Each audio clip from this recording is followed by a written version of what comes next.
Ready. Mayor Parker? Here. Mr. Strakoff? Here. Ms. Christie? Here. Mr. Landuse? Here. Mr. Leonard? Here. Mr. D? Here. Mr. Zupnik? Here. Mr. Travaglini? Here. Ms. Patras? Here. And Ms. Gutschall. Here. Adequate notice of this meeting of the Bedminster Township Land Use Board was filed with the Township Clerk and sent to the Burnersville News and the Courier News and to all subscribers and posted in the Township Municipal Building, 1 Miller Lane, Bedminster, New Jersey, on January 12, 2018. Stand for the flag salute, please.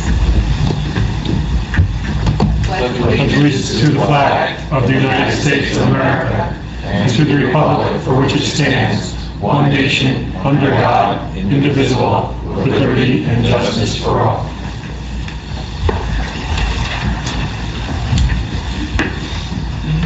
We have some minutes to approve from last week. If I hear a motion. Anybody's read them? Seconded. Second? Scott. Seconded.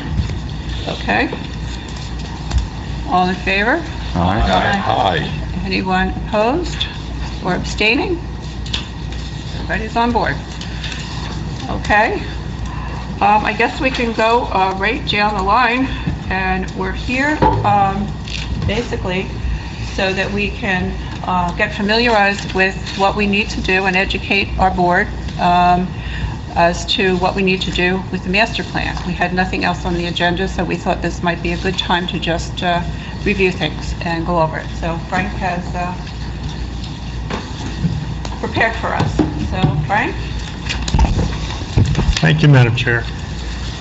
You may recall that the mayor appointed a committee last year, a master plan review committee, led by Mr. Holtaway and including another former planning board member, Jason Andrus, and several other newly elected governing body member. They have been looking at the entire master plan with an eye toward what, is that going to keep happening? With an eye toward what might be out of date or could use improvement. The job that the planning board has between now and June is to answer the 5 questions in the statute sufficiently to determine whether the master plan that you have in place now is sufficient, or if you recommend that it be modified somehow, right up to and including that it be replaced with a new master plan. That particular job is the planning board's alone, and so to the extent that the master plan review committee will be sending you recommendations, we will attempt to incorporate those wherever appropriate if the planning board members believe that that would be your recommendation. But this is a document that's adopted only by the planning board. So what we're going to do in the next several months is talk about, and it's unfortunate that they do it in such an iterative fashion. Every one of these reexaminations requires you to look back to the last time you did a reexamination and identify what the problems were, and then figure out have they gotten better or worse in the meantime, and what should you do about it. That's really the bottom line about what all this stuff means. But it's a little more regimented than that in the questions that have to be answered. And I think the best way for us to do that would be have an introductory conversation tonight. I think the discretion of the chair to appoint a planning board member subcommittee, a reexamination subcommittee, if you think that's appropriate, might be an efficient way to help get this document in shape for the full board to work over without having to have a lot of extra meetings in the meantime of the full board. Typically, that would be like a 3-person subcommittee, and I'll let the chair decide whether that's something you want to do or not. But what I'd like to accomplish tonight is to acquaint people with what it is we did in 2008. It's ironic that in 2008, we were just starting to see the effects of what was a pretty radical economic uprising for a while there. And in the aftermath of that, we've seen changes in a lot of the way things are done in life. Not so much that they all resulted from the recession, but the internet age has made bricks and mortar something that may be optional more and more in the future. So where 30 years ago you would have said, we're going to plan our town, and when the shopping center gets built, there'll be a shopping center there, and when the office complex gets built, there'll be an office complex. Well, 30 years ago that was true. Today that's not always so true. So we're going to look at some of those kinds of issues that relate to the changing way we operate, way we work and live, and what implications that has for land use. And to that extent, while there is a detailed analysis of all of these previous questions, and I like the fact that the last time we did this, we went through and demonstrated the extent to which other recommendations had been fulfilled in the prior 6 to 10 years. And basically, the planning board and the governing body got a great report card. A lot of good policies were recommended. Most of them were enacted either in master plan changes or in the ordinances. So I don't intend, unless you'd like me to engage you much tonight on the subject matter of this report, other than to get to the end where it talked about what recommendations might be made for changes to the master plan and zoning ordinance, because that's really where we will end up in this process when we get done this time around. Issues that were of concern at the time because of the some of the trends that we were seeing, like replacement of small suburban homes with much larger homes in desirable communities like Bedminster. That was one of the concerns, that if we didn't do something with the ordinances, we might end up seeing a lot of tear downs and houses that don't really fit in older neighborhoods. I'm not sure that really materialized as much of a problem as we thought it might be, but we should talk about that. I'd rather hear your observations about that. There's always been a concern about lighting, excessive lighting, and whether maybe our ordinance permits too much lighting. One of the recommendations was to look and see if those standards should be modified.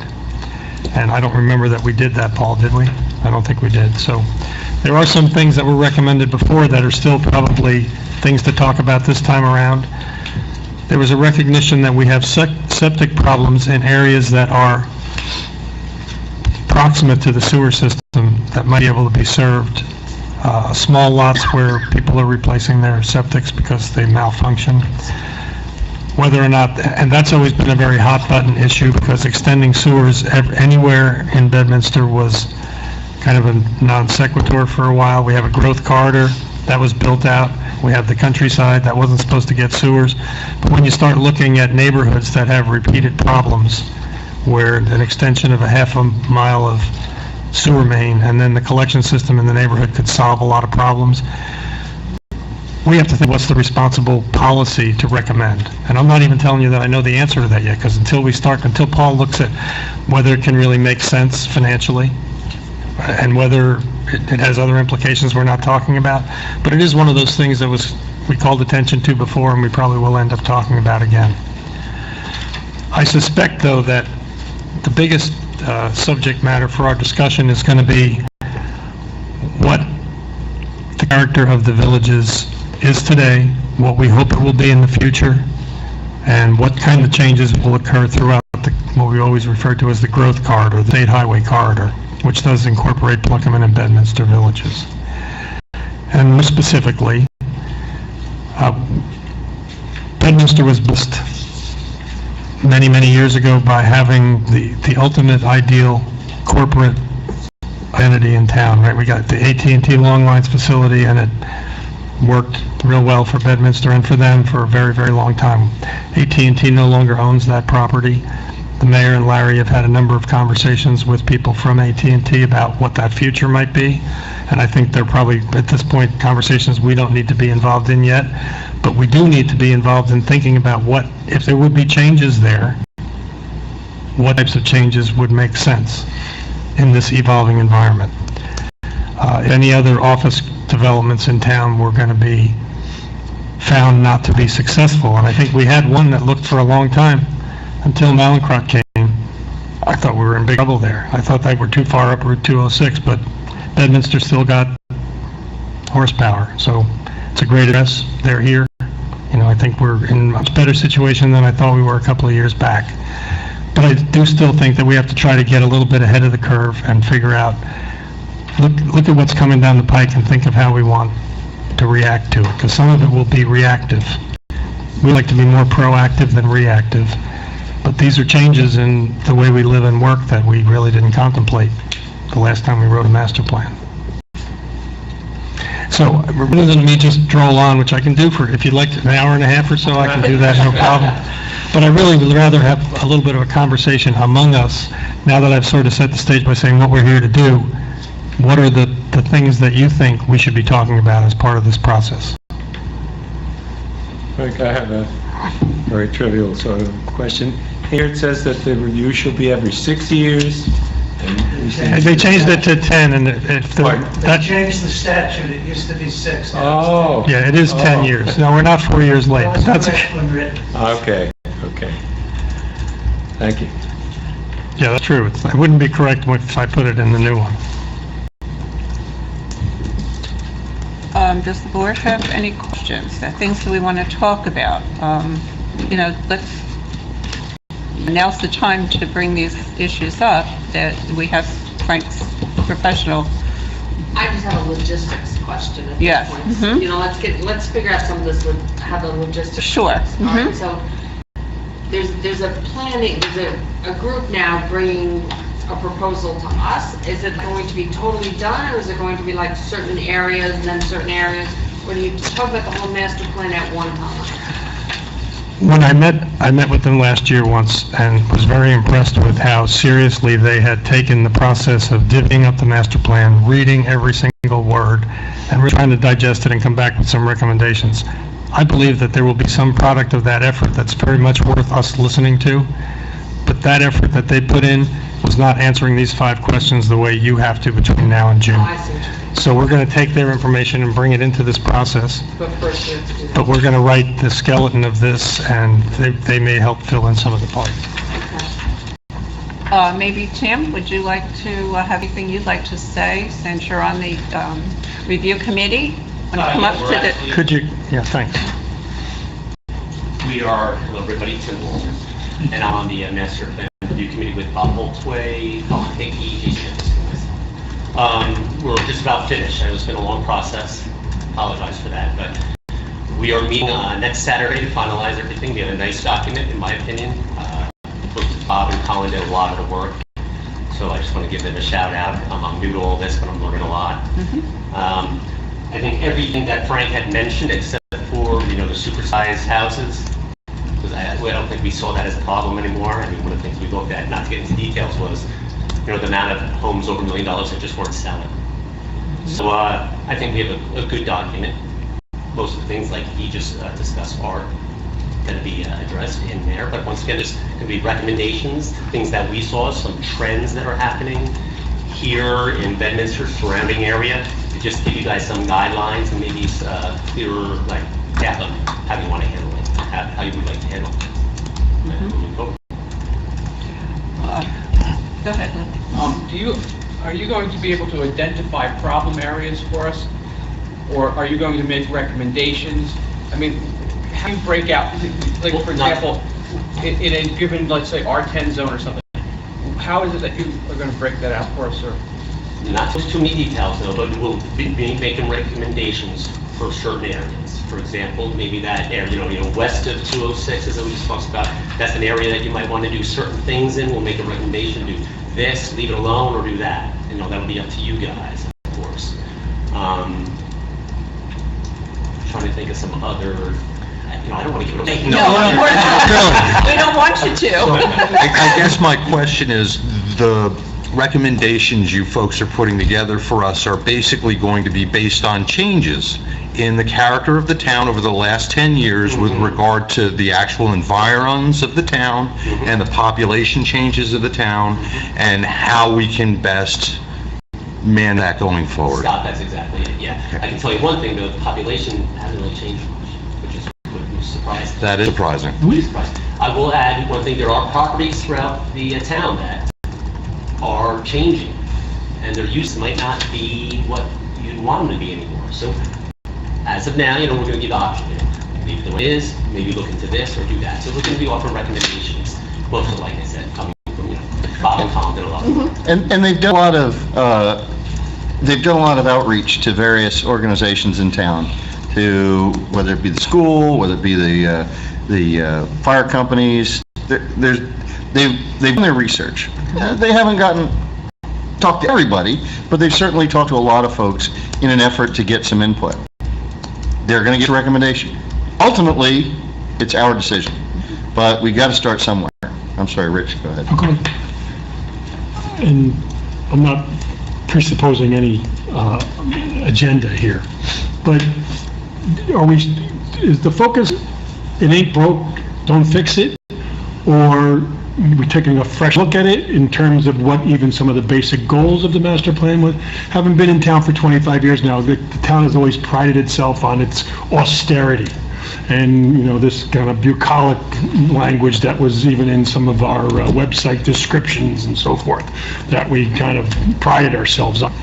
I've heard testimony here at this board over the past year and a half or so that the population is getting older.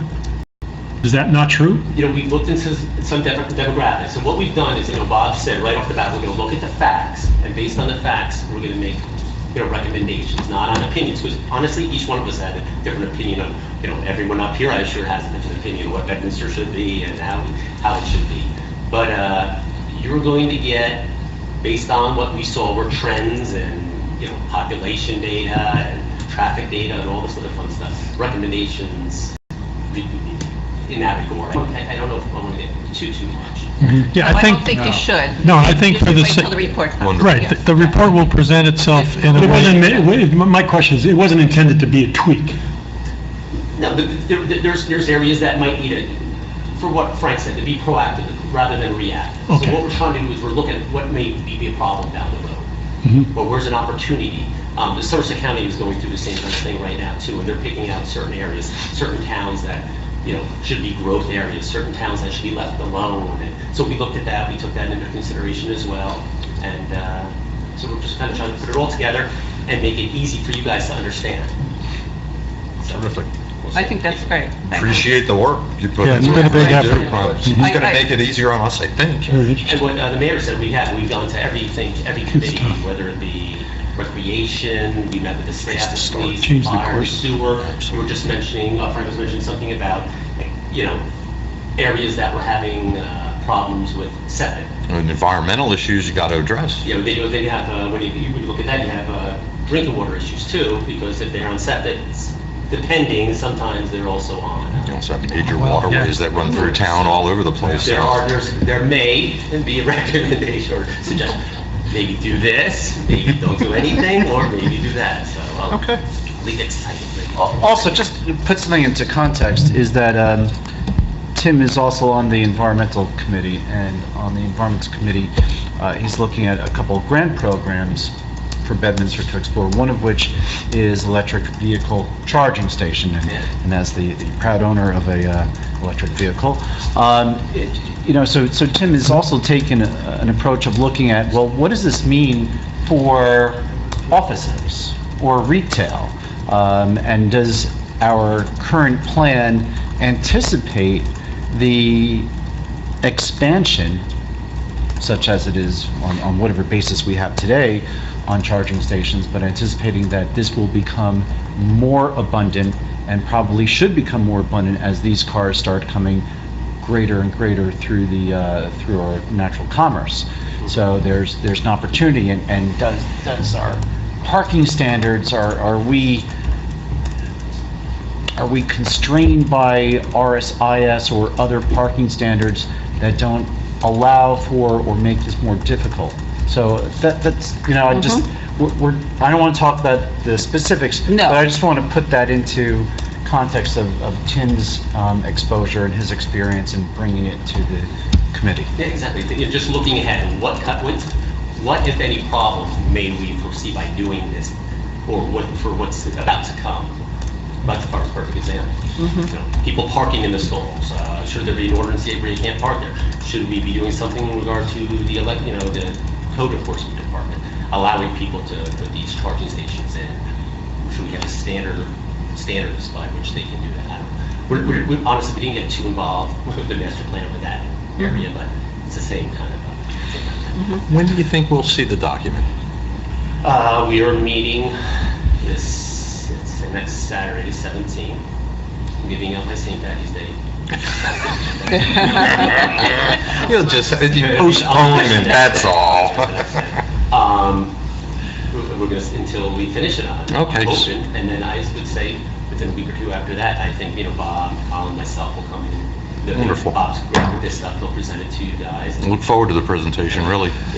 Yeah, a little back and forth at that meeting would really be valuable, I think, Absolutely. once we've had a chance to read it, and then you come in and talk to us And about it. I know myself, and I'm sure the board has all the confidence in this committee. I know you've done a lot of work, and you're very It's interesting, qualified. learned a lot, yeah. Yeah, so, I think that's... Yeah, let's remember, this is, you know, by this very nature, it's a evolutionary document, to Rich's point. When I asked for it back at the beginning of last year, it was very much similar to what Mr. Banish outlined. At the time, and I think it is still the case, we were very concerned and continue to be concerned about the commercial corridor. So maybe I could understand or Rich could get the idea. I did kind of present it as more or less of a tweak, but we do have to do a review. And but the good news is the folks that we've got doing the review are very thorough. Bob Holtaway's got more land use and municipal experience than probably the rest of us combined. So he's taken that on. He's got some very capable folks helping him. And certainly from, 17 months ago, I think that was the view that we had. But also in the past 17 or 18 months, things can and have and will change. And you all have some experience from around town. You've had some experience with what people have presented you, even though we haven't been that busy aboard, but you're seeing trends.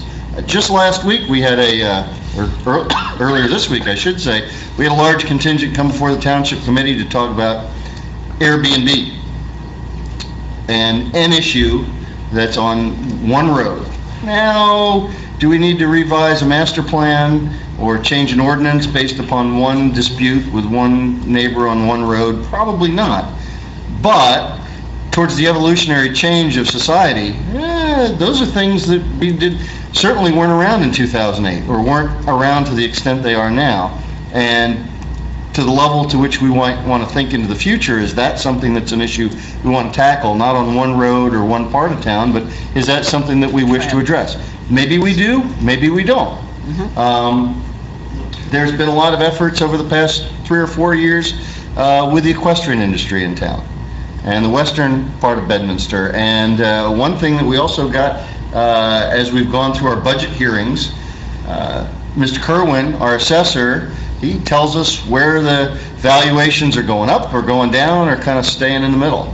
And this was probably the first year in my recent memory that he told us that the commercial ratables were kind of coming back up a little bit, which was something that we've been emphasizing for several years. They're not skyrocketing, but they seem to have reached their low point and maybe they're coming back a little bit.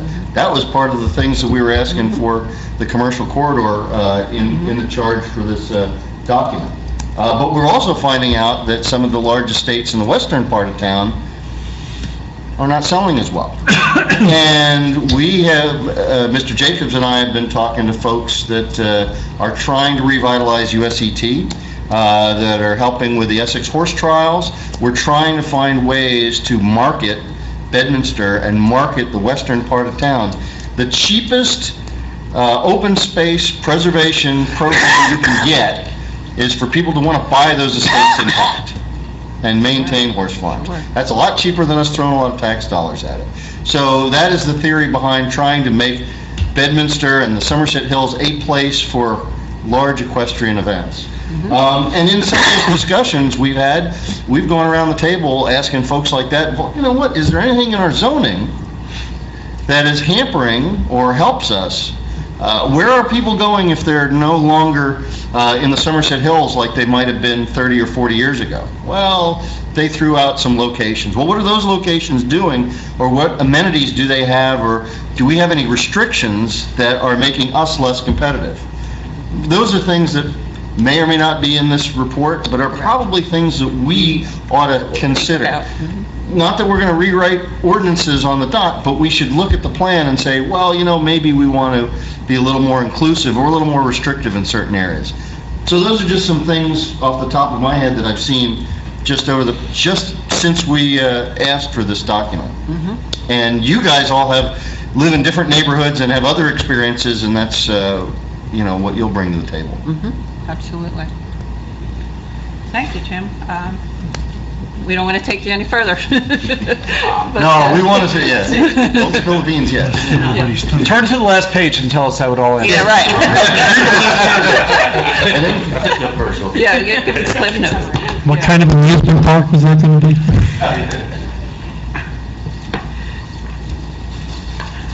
Well, the mayor just rattled off a whole list of things that we're going to probably spend some time talking about. Well, yeah, I'm sure, and, you know, with their experience, I mean, you've got the whole town, you know, in your bank there, and I'm very limited as to the bigger part of the town. I know the hills very, very well, and those areas, but we, as you said, we have That's why we have diversity. 4 to 9 here. We do. We have diversity, and that's what is very important, and I'm sure every one of us bring things to it, so. Frank, what more can we talk about tonight that we need to think about that we haven't already thought about, but Well, the one thing I'd like, overwhelming? one thing I'd like to mention, and I particularly like to mention it while the mayor and Larry are here to be part of the conversation. The last question in the redevelopment series of questions is, do you recommend any redevelopment plans? And those are the redevelopment plans that would use the redevelopment statute, that would involve payment in lieu agreements, that mean that the town collects 95% of the taxes instead of 15% for municipal purposes.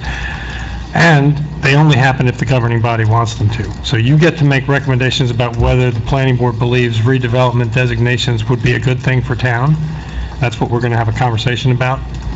And when we do that, you'll have it with some more background information. We don't need to have that conversation right now without facts. But you will be making recommendations as to whether you recommend any, and if so, where you would recommend redevelopment plans. Well, that's my big question. Where might we have some areas that would be, I mean, we had the piece on 202, 206. I don't know of other places, or I'm missing something. Well, I think the question of what's going to happen at AT&T, at some point, I think Steve and Larry can tell us something about where they see that heading. Okay, I didn't consider that. But if you think of AT&T as the connection between essentially the Far Hills train station and Pluckerman and Bedminster Village, Okay. it might be reasonable for us to envision a future where if it can't keep being what it's always been, it would become something that we wanted to have in Bedminster. That's really the... Well, yeah, and this goes back to my charge of early 2017. We have reason to believe that may be redeveloped at some point. It may not be what, as Frank was saying, what it is today. I'm not going to pretend to be a planner like Frank is or have a great vision, but I also think in the experience we had several years back when there was a large discussion about another potential redevelopment that never came to pass, I think it's important that we as a community get out in front and don't let it turn into a football like it became last time, but get everybody's buy into what we want there and what we don't want there, because we can forecast it rather than wait for an application to come forth. And then the applications tend to be very political, and they get to, and you know, we put horns in the tails on and a tail on the applicant, and we spend a lot of their money, and it either happens or it doesn't happen. It gets tied up in a lot of meetings. Whereas we can forecast that by saying, we would like this, or we don't want that. And I think it's incumbent upon us to be out in front, because then we will attract, hopefully, a developer or a proposal, an application that we can live with, and we can get out in front of the folks that are going to come and say, oh, we never heard about this. No, this is where we air that, I think. The great example is, you know, and again, you don't necessarily agree on the direction, but the great example is down the road, you know, in Bridgewater, where the town got ahead of it. They worked with Advance about, you know, what were the opportunities there on the Sanofi site.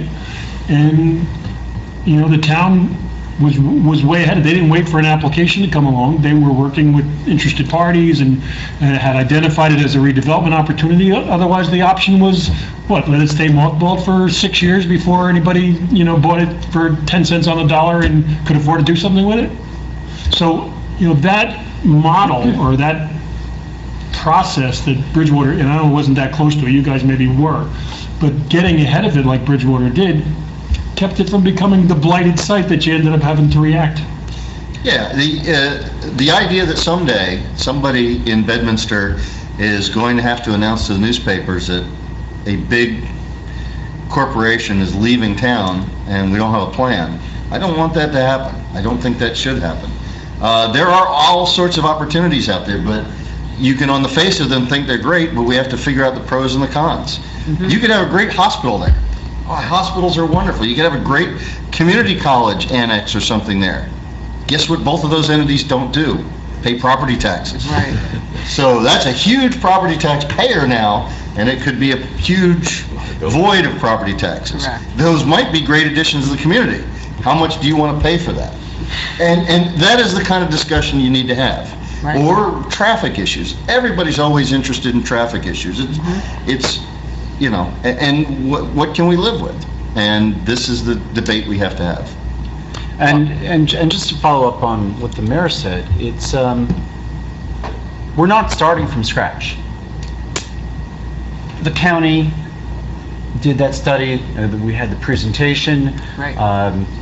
The subcommittee may have taken that and thrown it away and came up with their own ideas. I'm not sure if you got into that specificity regarding the AT&T campus, but we have that information at our disposal.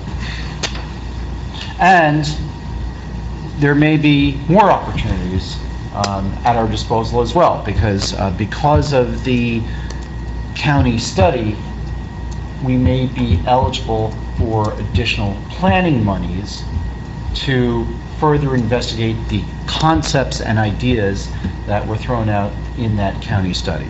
So that is one opportunity. And Frank, I also thought there was the county, Walter Lane had mentioned a Highlands planning grant that's also out there. Yeah. So there may be more monies available for us to devote for professional research, engineering, or planning to assist us in the master plan review.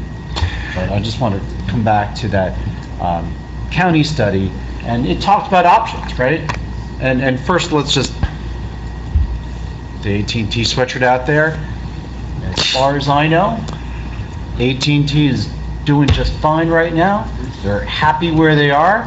They've actually increased the number of employees who are at the facility from where it was a few years ago, whether that is a function of other facilities being shut down and folks being moved here, whether that's a temporary blip or a permanent situation, we don't know.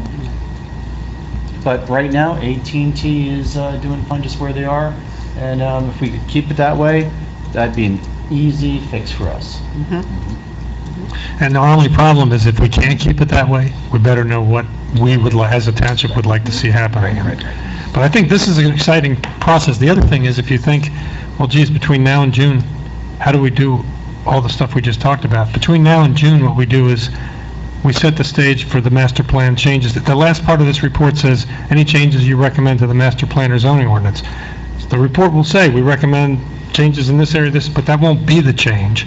Before that change is made, like the mayor said, we want community buy-in for this next round of whatever the changes are. We don't want another conversation where everybody in Pluckerman shows up to say they don't like what we're talking about at all.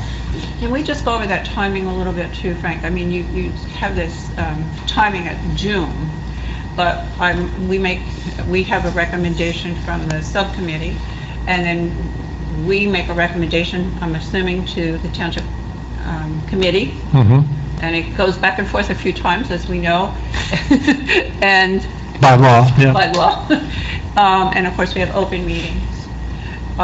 So does this process go beyond June, or What'll happen by June is you'll have another one of these reports that looks at these issues and concludes that you recommend certain things be changed or not. In the ensuing months, we will actually put together the master plan change, if there is one. That'll go for a public hearing, because it won't become the master plan until you do it by formal public hearing. We're not trying to do all that by June. But just to be clear, that master plan re-exam does not go to the township committee for their review before. from the subcommittee? Right. Well, Yeah, no, what Paul's saying is, it's your job, only you adopt it. It doesn't have to be approved by the governing body, just like the master plan doesn't have to be. But from a practical point of view, if you write a master plan they don't like, and they're not going to write zoning that goes with it, you're not really doing the town a favor. So that's part of the reason those guys are sitting here with us every time, Right. so that they know I what you're understand. thinking and can inject. And I'm really sorry that I dragged you all out tonight to spend half an hour here with us, because I don't really have a whole lot more to say right now. What I really wanted to do was make sure we got this process started. If you're going to appoint a subcommittee, if you might do that tonight, I'd be glad to start working with them next week, because what I'm going to do is put together a outline of a report that hopefully that subcommittee would go over with me. We're going to listen to the input that we get from the Master Plan Review Committee. That subcommittee will factor that into your report.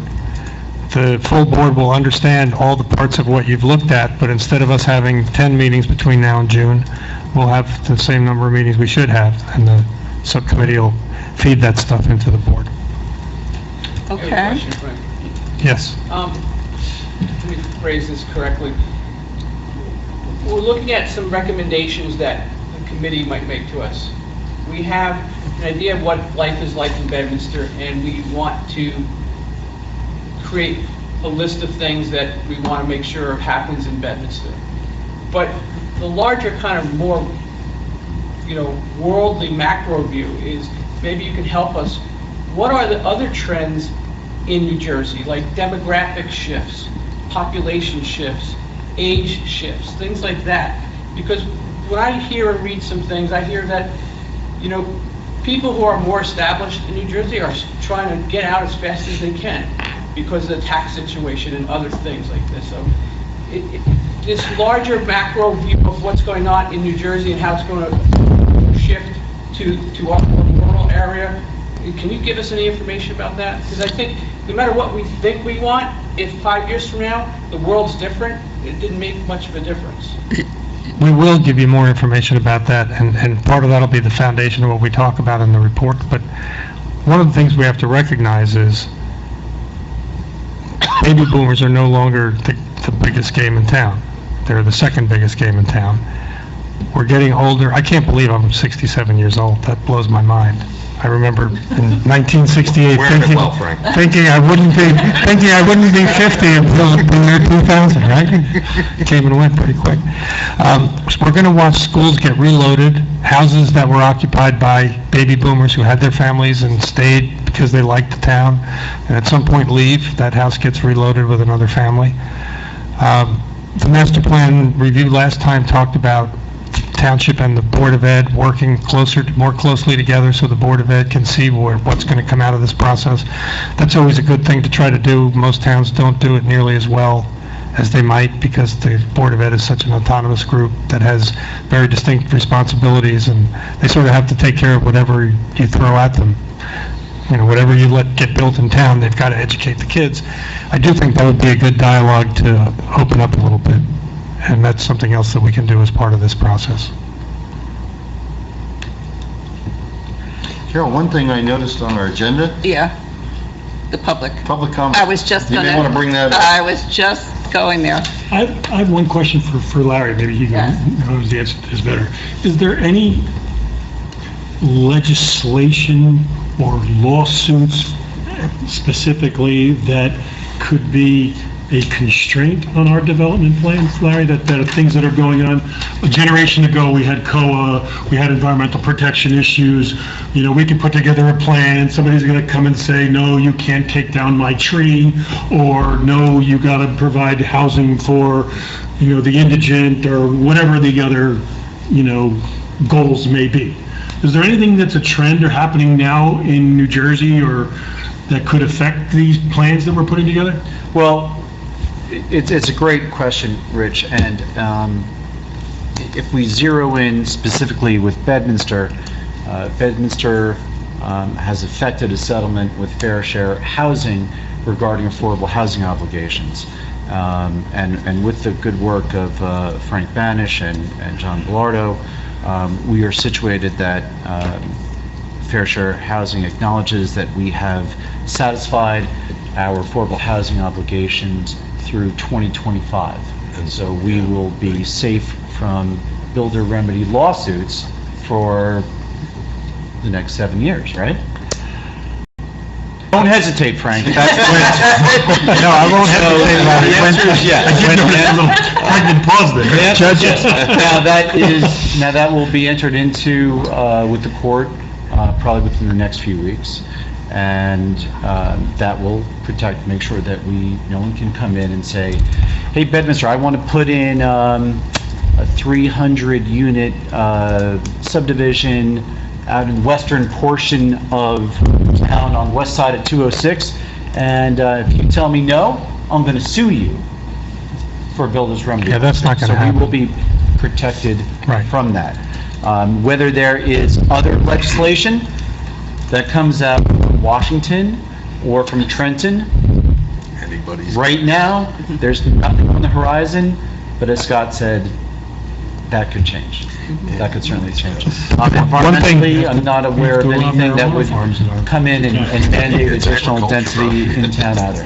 One of the things that we do know is that you have a vast amount of credits beyond the number needed to get through this settlement, hundreds and hundreds and hundreds of units.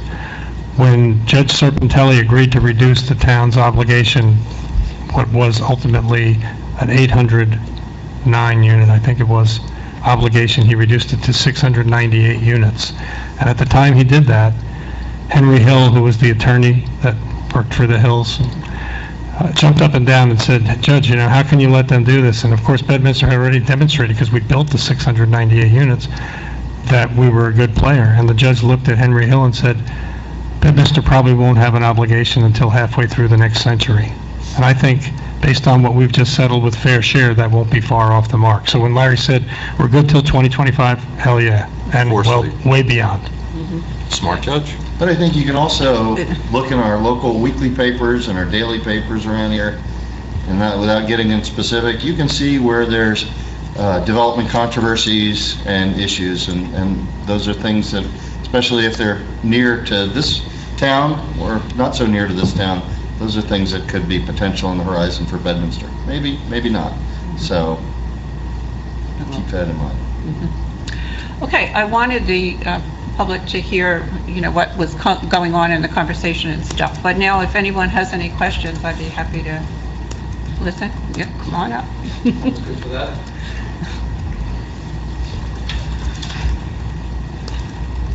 Brian Haggerty, Bedminster Fairview Drive. Speaking as myself, thank you for having the public comments. I had your back in case the mayor didn't. And I'm concerned that not enough people will know about coming out and listening.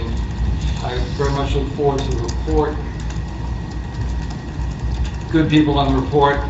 And how will that be publicized?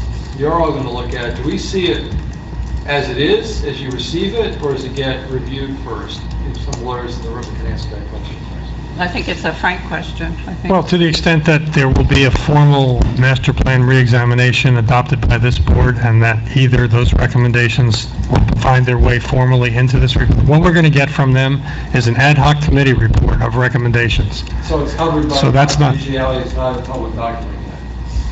That's the legal question. I thought you were asking a question about what makes them real. No, not what makes them real. Do we get to see them in the draft? I don't know that you'd get to see it in draft form. I really can't answer the question because I don't know when what will be in it, and I don't know how it'll be presented. So it's either going to be a confidential work product, or it's going to be open, discoverable, or it's going to be discretion of the committee. Pretty much those are the choices. My guess is it will be open, discoverable, but again, until I see it and see how I hope the committee will be so kind as to share it with the public. If not, consider yourself served with upper request.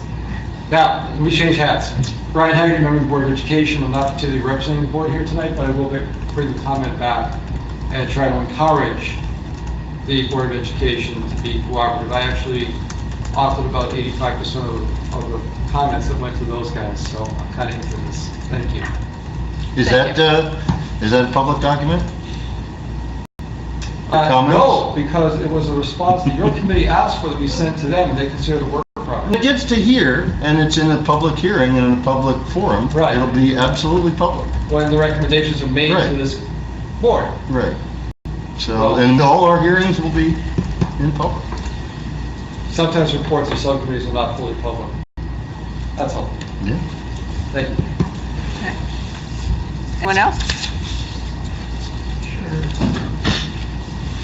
I just heard about AT&T. Identify yourself for the record, please. Sure. Bob Graven, Country Club Road. Yeah, I worked for AT&T and at various times in that building. In the beginning, or at the beginning of that building, which I think was the 60s and the 70s,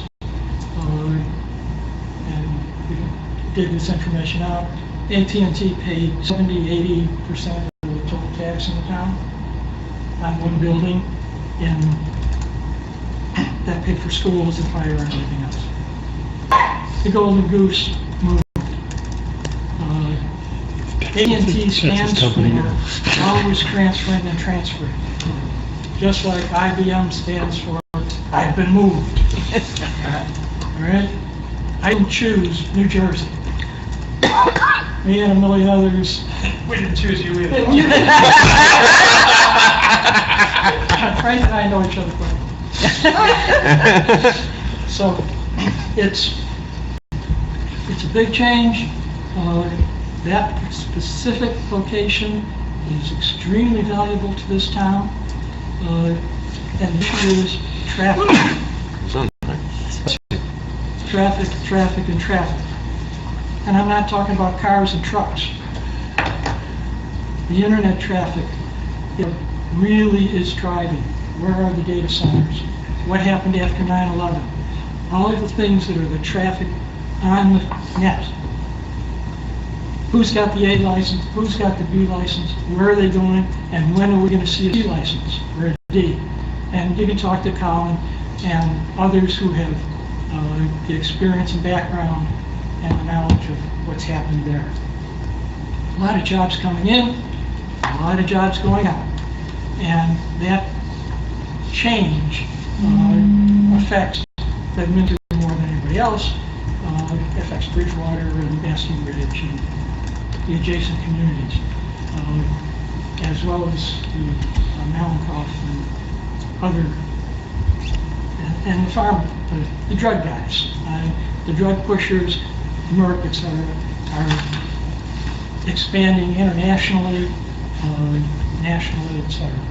So it's a combination of many different things, but internet traffic is a prime issue in my experience in that. Thank you very much. Thank you. Thank you. Okay, I think, is there any other thing that we want to take advantage of Frank right now, or we? Well, I just want to follow up on those comments. I mean, Okay, those sure. those are terrific comments. And, you know, in the discussions the mayor and I have had, including with AT&T, and really separately also with the reps from MetLife who own the property, and also with Malincroft, one of the questions, you know, why do you stay here? And for Malincroft, why did you come here? And part of what we've heard is the educated workforce that is in Bedminster and the surrounding towns.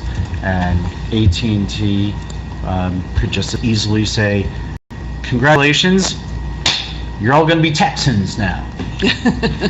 But they haven't, and frankly, because the workforce that's there wants to stay there. Malincroft, when we asked them specifically, why didn't you go to Hoboken or Jersey City or to a place that is more millennial? And the answer was, we're not looking for millennials, we're looking for senior management positions with that degree of education, and we find that here in the Somerset Hills. So it's education, it's workforce, and to some extent it's the technology issues and the availability of the technology that we have here. And to some extent, is there anything that we can do from a planning perspective that can facilitate the technology logistics that we are already blessed with and make sure that they not only stay current for what we have today, but what may come down the road 5 or 10 years. So just we talked about in the beginning, that we have a plan that is prospective and not looking back at technology situations that are 5 years and 10 years old, because 5 years old in today's world is a dinosaur. So, throwing that back out there. Say, make sure, when you go out for that grant, make sure we get those temporary charging stations, because the fuel cells are only like 10 years behind, you know, so. Okay, if there's nothing else, I guess, Let me Yes. get a couple housekeeping items. okay. Here, I mentioned it to some of you on the way in. We do still have some significant power outages in town. I will tell you the same thing I told to Burnsville News earlier today. All 5 members of the Township Committee have been involved in talking to our rep from JCP&L. Every day, there's been a conference call with elected officials where they've vented on poor JCP&L. Maybe not poor, depending on what your perspective is, but it's not an easy situation. They brought in a lot of resources from out of the state, but there's also a lot of frustration. We have folks that are on their 7th day of being out of power. I'm out of power for about 28, 29 hours so far. Not bad compared to some of our folks in town. So we're hoping that they're able to get power restored soon. There's a lot of information on the JCP&L website, but there's a lot of information also on this website. Who's been to this website? The new Bedminster website. Yes. We've got power outages on there, huh? I wasn't there today when I went online. Couldn't get on. What, the Bedminster website? Yeah. I'm on it right now. But anyway, there is still some, Maybe we're you know, talking user error? the job that has been done by Judy and Trina and the rest of the staff has been enormous, because they've had to migrate and populate this new website with all sorts of stuff. There's still stuff under construction. There's still some tweaking that has to be done. It's not 100% yet. There's still pieces under construction. But I will tell you, the amount of work that went into this and the amount of thought and planning that went into this, Trina and Judy and the rest of the staff did an amazing job in putting this up. You're probably going to feel a few bumps in the road because it's not going to be negotiated the same way the old website was. But I think if you start working your way through it, you're going to find out there's more stuff on there. Yeah. It's easier to get to. Yeah. You're going to be able to look at agendas and then be able to pull down proposed ordinances and go right to that link right away. You're going to have the links to our videos so that, Brian, you can see what we talked about a couple days after we did, if you don't get a chance to attend the meeting. So it's going to provide better access, better transparency, and like I said, this is something that the staff has worked very hard on. They've done an amazing job. So if you haven't been to the website, get on the website and get used to it. So. Yeah, it's very nice. Yeah, I mean, well I done. was on it today, and it was very good, very good. And I see already, just from last week, there's been some updates, so. Oh, yeah. Yep. Oh, yeah. Well, I think it's a daily The thing. current board members are now there, right? Yes. So, yes, thank you. All right, I guess. That's all I have. That's it? Anyone else? Just, any comments? No? Okay, It's coming up for our next meeting. We have a. Yeah, we need to discuss that. Oh, we do? Okay, good. Let's talk about that. Did you have an application come in, Paul, did you say? Not yet. Oh, you didn't? Oh, I thought you There's did. a couple hanging, but Yeah, still hanging. they're not here yet. Still hanging, I've been okay. promised at least 2. So we don't have a meeting necessary for April then, huh? At this point? Not at this moment, Not at this moment, okay. unless we, what is the date? Where are the- It's 4th, April 4th. Fifth. April 4th. It's the 5th. 5th, sorry, I'm sorry, 5th, right. Is that in some part dependent upon what what you and Bob and Colin and Jason come up with? It'll depend on your schedule as well. I think when we're done with that document. That will have to be noticed, I'm assuming, for that meeting, right? Will that have to Well, be? No. It's just be a doesn't regular that- meeting. no. It's not a No, that's master just a plan regular hearing. discussion from the subcommittee. from them making a presentation. That's not, So we don't... that's not the master No. plan hearing. Well, no, I understand that, but I mean, it would have to still be noticed as to what's on the agenda. Oh, just be put on the agenda. Yeah, It Right. just be put on the agenda, though. All the meetings are noticed in the beginning of the year. Right, So we can still, if they get it to you in enough time, we can still hold the April 5th meeting. okay, all right. And we'd have time to notice, and have So the you wanna You agenda. just have to post the agenda on the website. Post the That's agenda, it. okay. All right, so why don't we see if we can't have you on that meeting then? That would be April 5th, Tentatively, tentative. if you're not ready, well, If you're not ready, you're not ready, but if you're done with your document on March 17th, then we could presumably be ready for that. Okay? Saying yes. I know you're not. It's only tentative. I'm not making you commit to it, okay? you can commit Bob Holt away. Yes. Yeah, right. All right, so I guess we need, anything else? That's it, huh? All right, so we're, hear a motion for, Motion to adjourn? So moved. Second. okay.